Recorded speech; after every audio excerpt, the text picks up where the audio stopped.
All right, good evening. I'm going to give you an introduction to drone technology and kind of how that's related to GPS technology. We're out here for a change of scenery in my backyard just because I don't keep my drone on campus. I need it with me to do research. You know, in COVID, we're not really allowed to be on campus, so I have to have access to it all the time. Plus, my drone is super portable. It's this tiny little thing. I won't do any branding or anything tonight, but this is the DJI Mavic. It's one of their smallest drones. So drones are really neat because the development of pretty accurate GPS and satellite infrastructure has allowed us to use drones for not just applications like precision agriculture, where you're using an RTK, a real-time kinematic GPS to do, you know, you're placing irrigation lines in the ground or you're harvesting crops, but to also use drones to actually do the imagery, the studies, the geographic studies of that data from the air. There are drones that have actually RTK GPS units on board. We're not really going to go over that today. Most people don't even use RTK GPS drones just because they can actually get better results from using a traditional drone like this, supplemented with RTK or real-time kinematic placed ground control points. So the first things about a GPS-enabled drone, because most hobbyist drones are not going to have GPS on board. They're just going to be something you can buy on Amazon for like a couple $100, maybe $400, $500 or less. They're not going to have a GPS. You just fly them around in a little airfield or whatever. A research class drone is going to have a GPS on it, and in a lot of cases it's going to have obstacle avoidance sensors. So this has obstacle avoidance sensors in the front and 2 of them here on the bottom. And basically what that does is if it gets close enough, within about 4 or 5 feet or maybe 10 feet, you can set the parameter of a tree or a building or a pole or whatever it is, it will stop. Or if it gets close enough to the ground and it's going down too fast, it will sense that and it will stop. These avoidance sensors on the bottom will also help it land. So those are some pretty neat things that you'll get with a research class drone. I just want to go over some of those features so you kind of understand. There's a GPS on the drone here itself, and the drone is connected via a radio link to a remote controller, which is this bottom piece right here. It's pretty small. And then the reason I have this tablet is this tablet runs a couple different things. First of all, the tablet itself has a GPS in it. So that's pretty neat when I'm placing my ground control points in the field. But the GPS on the tablet does not run the drone. The drone has a better GPS than the tablet. The tablet runs the settings program for the drone, and it also runs the autopilot program. And that's one of the coolest things regarding GPS applications with drone technology.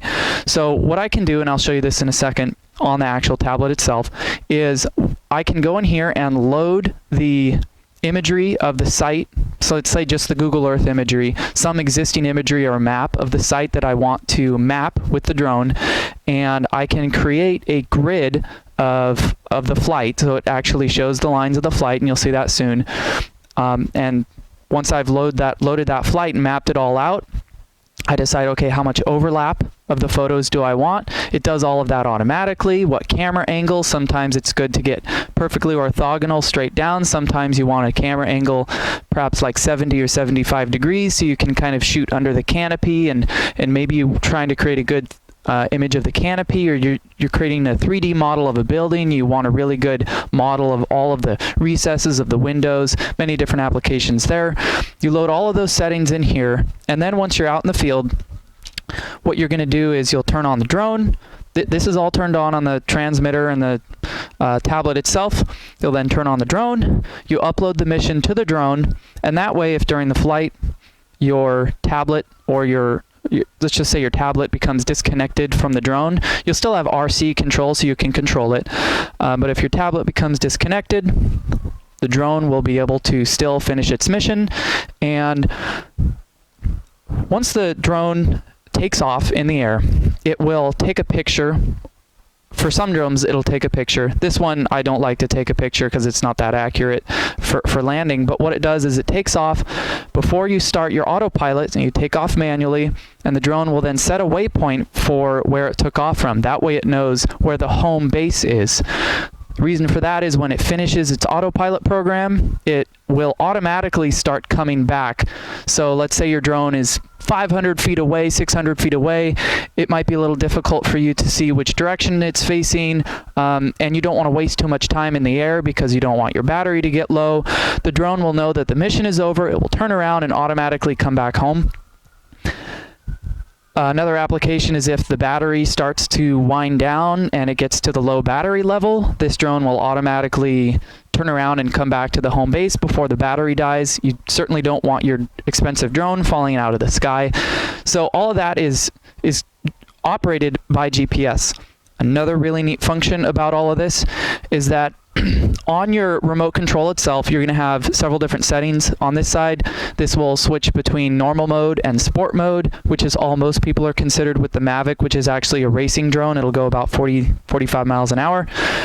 And sport mode, you don't need to worry too much about, but there's basically GPS mode and attitude mode. And attitude mode that means that the drone does not use GPS for flight stability. You can still load a flight plan into the drone and it will do its autopilot, but it's not going to use the GPS to stay stable in the air. So what you need to be flying on if you're doing research is you need to be in P mode. And P mode is basically it's basically GPS mode. It means that the GPS is enabled for flight stability. It doesn't mean that the drone is like going to flip over or anything. It just means if your drone is hovering there in the air and there's a lot of wind blowing it around, the drone can stay stable and not flip over with a lot of wind, but it will tend to drift.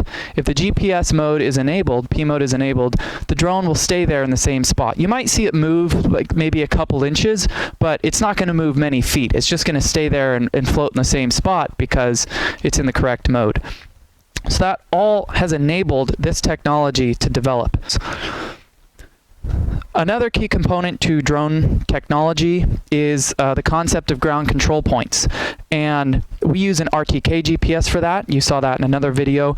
And the real-time kinematic, or RTK GPS, gets your points, sub-centimeter accuracy. When I did all of my ground control points, I had around 0.2 centimeter, so about 2 millimeter accuracy, which was really great. It was definitely better than I needed. I only needed about maybe within a couple centimeter accuracy. I place a stake in the ground. I place 24 of them actually throughout my site. That's just how many ground control targets I have. You would never need more than that for a site. The site that I was, all the sites that I've done for my research on Poudre Creek, they were all within 100 to 400 acres. So 24 points is plenty for anything in that range. Most people would use half that number. So you place these ground control points out as a stake. You get the exact known location of that stake, and then what you do is you go around, you place these really large fabric, or sometimes they're wooden, but they're really heavy if they're wooden. So I chose fabric control points. And there's a little slot here in the center for the metal stake to go through, and so the exact center of your target is going to be in that stake. So what happens is you lay all of these down on the ground once you've taken the exact known location of your stakes, and you then fly your drone. It does all of the imagery, and these targets appear in multiple images of your imagery. You can imagine if you're flying a drone with the industry standard of 80 or 90% overlap, this is going to be in many of your pictures. If you're taking 80%, it's probably going to be at about 300 feet in the sky. You're going to be talking maybe at least a dozen pictures. If you're 90%, you'll be twice that many. So it appears in a lot of the pictures, and you then, inside of the software itself, which I won't review today, you go in and you can place your cursor for each ground control point on the very center of the target, and you essentially line up the imagery that your drone took with the precise location of your ground control points. And what that does is it's not just one or two ground control points to kind of line it up, get it in the right spot, but what it also does is it helps the imagery processor on the computer line up all of the images as it's stitching them together, which means that once you're not trying to georeference a stitched image after the fact like we have done in lab, where you take that one TIFF and you try to georeference it. It ends up having to bend and warp that image quite a bit because you've taken now 4, 5, 6, 7, 8 ground control points and you're trying to bend that image to fit the way that you've set your points.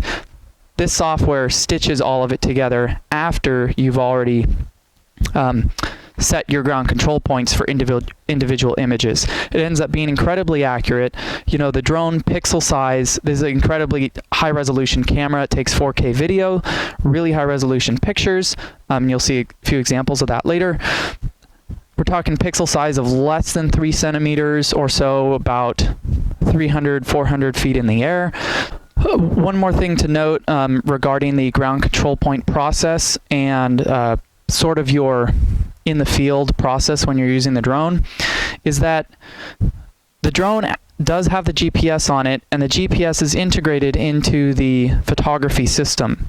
So when this drone is flying over and the camera is taking pictures, every single picture has a geotag on it, albeit with a, drone GPS on there, so our accuracy is only going to be within maybe a meter or two at best, and sometimes it's the accuracy isn't nearly that good.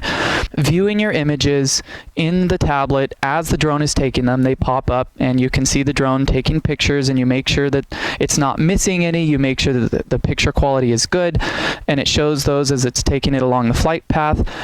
It also shows it when you load those pictures into the software. It will pop up with a preview of your entire site and all of the pictures. And those geotags, however, are just for previewing and essentially checking your data out in the field on a laptop. Those are not for actually stitching the photographs together. For that, you need to have the RTK GPS ground control points, and that would georeference your entire ortho mosaic into a highly accurate centimeter grade georeferenced mosaic. Okay, so now I'm going to show you the connection process to the drone just so you see what it's like. It's really quick. Remember, the RC runs the drone itself. The tablet runs the autopilot software and the settings. The tablet has its own GPS, but that doesn't have to do with the GPS that's on the drone.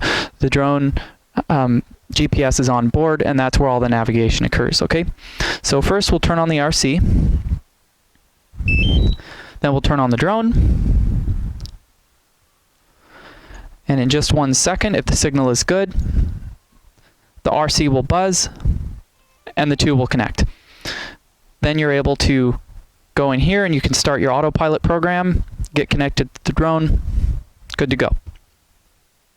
Okay, so I'm going to show you here the autopilot system. The one that I use is Pix4D Capture. It's kind of the industry standard.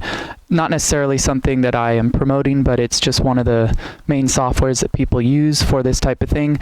So you want to go map your mission. You're just going to go in here and choose Polygon Mission, and it'll show up with a boundary perhaps where one of your last projects was. In this case, we're looking at Buda Creek right here through the center.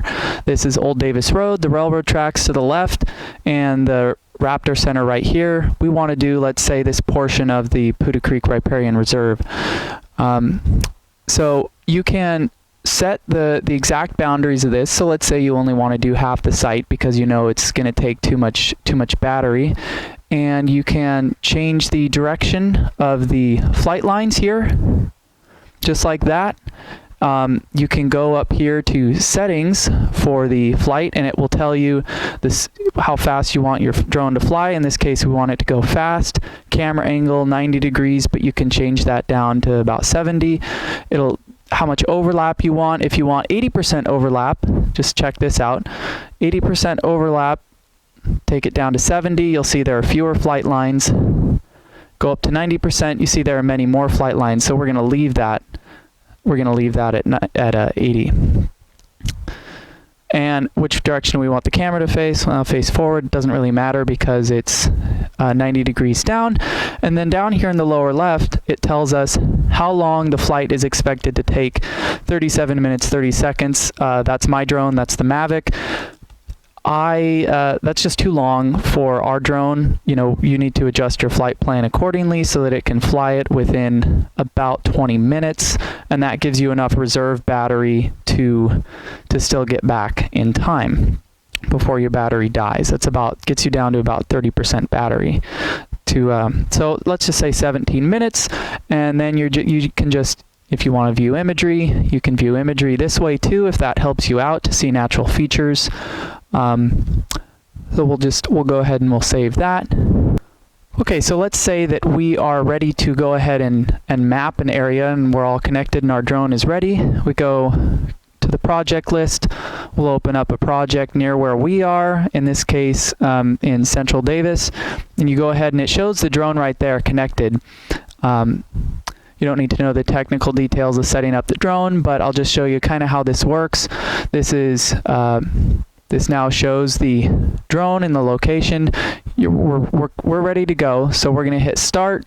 It shows that it's connected to the drone. We hit next. It tells us all of this information. The camera's ready, the home point's set, it's within the range. Drone storage status unknown. That just means that it doesn't know if there's an SD card in there. That's a good thing to always check. I did take the SD card out, so it doesn't have room to take any pictures right now, but it's all ready to go. And what you need to do first is you launch the drone.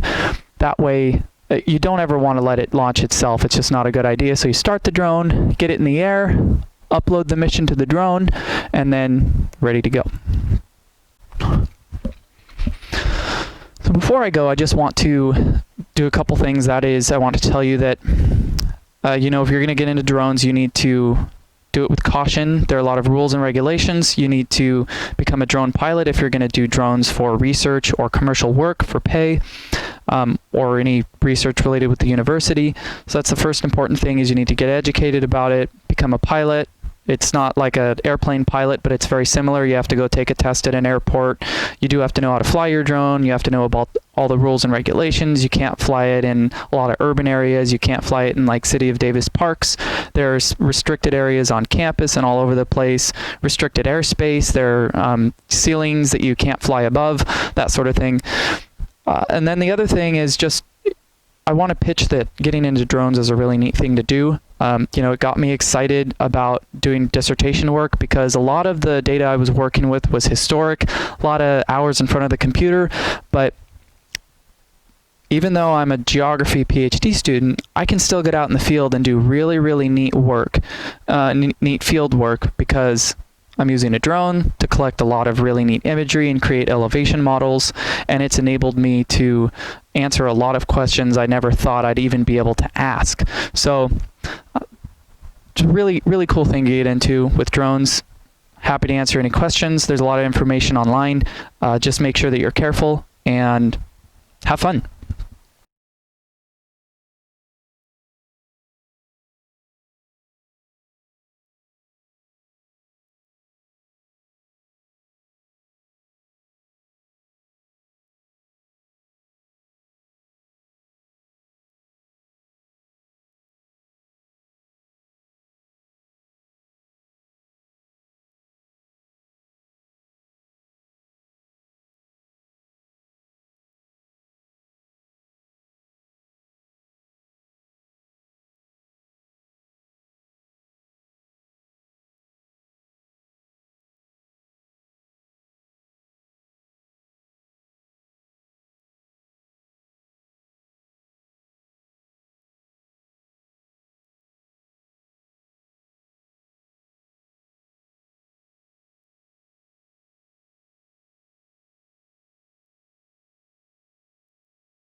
Okay, so let's say that we ran through all of our processing in Pix4D Mapper, which is the program that we use to stitch the software into the 3 products that we usually want, which is an imagery orthomosaic, essentially stitches all the images together just like maybe a panoramic that you would take in Google Photos, but a lot more complicated.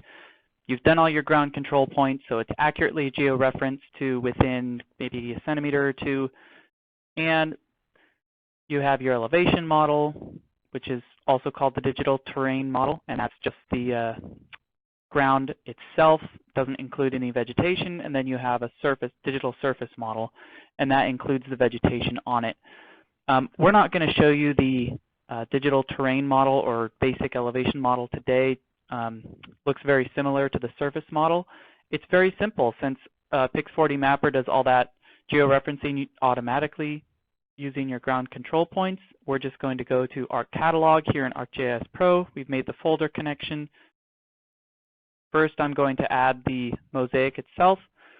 So the photos, we'll drop that on here. I do need to trim it to the boundary so this raster has a larger extent. That's why there's no data out here.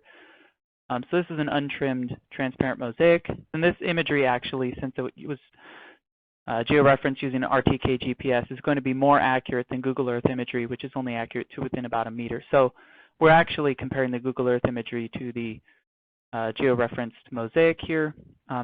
Incredibly high resolution, which is really neat. We can see one of our ground control targets right here. This is what it looks like up close. Stitched together very nicely, and we would be able to pull a lot of information out of this, so that's really cool. This is a analysis of a restored meadow that I worked on in the High Sierra over the last couple of years. So let's go ahead and see what the digital surface model looks like. This is a gray stretched symbology, so we're going to go ahead and change that. We're going to change that to something that makes a little more sense. So dark green is low, darker red and orange is high areas.